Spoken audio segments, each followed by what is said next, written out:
Signature ஆறு சேனலுக்கு உங்களை அன்போடு வரவேற்கின்றேன். இன்னைக்கு நாம இந்த வீடியோல என்ன பார்க்க போறோம், அந்த பார்க்கறதுக்கு முந்தி நாம ஒரு சின்ன விஷயம் பத்தி உங்ககிட்ட பேசணும். இப்போ இந்த அளவுக்கு நம்ம சேனல் நன்றாக வளம் வருவதற்கும் நீங்க நிறைய பேர் பலன் அடைஞ்சதற்கும் ஆண்டவனுக்கும் பிரபஞ்சத்திற்கும் மிக்க நன்றியை நாம அனைவரும் சொல்லலாம். நான் இந்த அளவுக்கு ரீச் கிடைச்சது அப்படின்னா நீங்கள் மட்டுமே காரணம். என்னுடைய சப்ஸ்கிரைபர்ஸ் ரொம்ப எனக்கு ஆதரவாக இருந்திருக்கீங்க. இப்போது நாம் இன்னொரு சேனல் சமையல் ஸ்டார் சமையல் அப்படின்னு சொல்லி ஒரு சேனல் ஆரம்பிச்சிருக்கோம். அது சமையல் இருக்கும், வேறு சில விஷயங்கள் கூட அந்த சேனலில் வரும். நீங்கள் அதையும் சப்ஸ்கிரைப் பண்ணி வச்சு ஆதரவு கொடுக்கணும். இந்த சிக்னேச்சர் 6 அப்படிங்கிற ஆன்மீக சேனல் இதுக்கு நீங்கள் நிறைய ஆதரவு எனக்கு கொடுத்த மாதிரி அந்த குக்கிங் சேனலுக்கும் நீங்கள் கொடுக்கணும் அப்படின்னு கேட்டுக்கிட்டு இன்றைக்கி வீடியோவுக்குள்ளே நம்ம போகலாம். இப்போ நீங்களும் அதே மாதிரி ஏதாவது பிஸ்னஸ் பண்ணுறீங்க, ஏதாவது நீங்கள் தொழில் பண்ணுறீங்க, நம்ம ஆதரவு வேணும் அப்படின்னா தாராளமாக நீங்கள் கேட்கலாம். நம்மால் முடிந்த வரைக்கும் செய்ய முடியும் அப்படிங்கிற ஒரு நம்பிக்கை இருக்குது.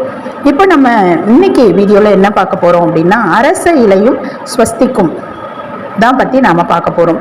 ஒவ்வொரு வீட்டிலும் ஒவ்வொரு பூஜை அறையிலும் இருக்க வேண்டிய ஒரு நிறை அம்சம் அப்படின்னா, நீங்கள் அரச இலையில் மஞ்சள் தூள் எடுத்து அதில் பன்னீர் நனைச்சி அந்த மஞ்சளில் ஒரு பெரிய அரச இலை எடுத்து அதில் நீங்கள் ஸ்வஸ்திக் சின்னம் வரைஞ்சி நீங்கள் உங்களுடைய பூஜை அறையில் வைங்க. இது ரொம்ப ரொம்ப நன்றாக இருக்கும். அதோட வைப்ரேஷன் உங்களுக்கு நல்லா தெரிய ஆரம்பிக்கும். அடுத்து மா இலை எடுத்து அதில் தாமரை சின்னம், அதாவது ஒரு 2 இதழ்கள் 3 இதழ்கள் வர்ற மாதிரி கூட மஞ்சள் அந்த நனைச்ச தண்ணி இருக்கு இல்லையா, அதில் அந்த மாவிலையில் நீங்கள் தாமரை வரைஞ்சி வைக்கலாம். இந்த இலைகள்லாம் காய்ந்து போனாலும் மகிமைகள் உண்டு. காய்ந்து போனால் நீங்கள் தூக்கி போடணும் அப்படின்னு நினைக்காம ஒரு 21 நாளாவது உங்கள் வீட்டில் இருக்கலாம். அடுத்து நீங்கள் அதை எடுத்து கால்படாத இடங்களில் போட்டுட்டு திரும்ப வரைந்து வைக்கலாம். அந்த சின்னங்களுக்கும் அந்த இப்போ அரச இலை ஏன் நம்ம ஸ்வஸ்திக் சொல்கிறோம் அப்படின்னா அதில் ஒரு விஷயம் இருக்கும். இப்போ மாவிலையில் ஏன் நம்ம தாமரை சொல்கிறோம் அப்படின்னா அதுலேயும் ஒரு அம்சங்கள் நிறைந்து இருக்கும். அதனால தான் நாம் சொல்கிறோம். இதெல்லாம் நம்முடைய பூஜை அறையில் இருக்கும்போது அந்த பச்சை இலைகளுக்குரிய அந்த நல்ல விஷயங்களும் அதில் வாழும் அந்த தேவதைகளும் உங்களுக்கு நிறைய ஆகர்ஷணங்களை அள்ளி அள்ளி கொடுப்பாங்க. அது ரொம்பவே நன்றாக இருக்கும். இன்னும் வேறு இலைகள் பற்றி உங்களுக்கு வேணும் அப்படின்னா செம்பருத்தி இலை இருக்கு இல்லையா, அது நீங்கள் அந்த இலையில் நீங்கள் ஒரு கோபுரம் மாதிரி வரைஞ்சி, அதாவது அது நம்ம ஸ்க்ரீனில் அந்த சின்னம் இருக்குது, நீங்கள் அதை வரைந்து செம்பருத்தி இலையில் நீங்கள் அந்த சின்னம் வரைஞ்சி உங்களுடைய பூஜை அறையில் வைக்கலாம்.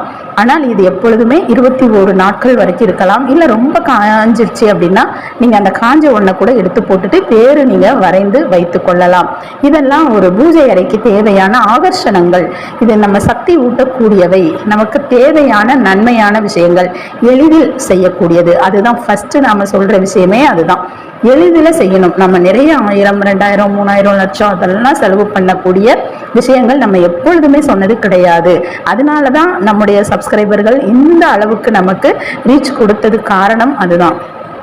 இப்போ நீங்கள் இந்த விஷயத்தை செய்து நீங்கள் உங்களது பூஜை அறையில் வைக்கும் பொழுது அந்தந்த தேவதைகள் அங்கே அமர்ந்து உங்களுக்கு நிறைய நன்மைகளை செய்து தருவார்கள். அப்படிங்கிறத பற்றி தான் இன்னைக்கு இந்த வீடியோவில் நாம் பார்த்தோம்.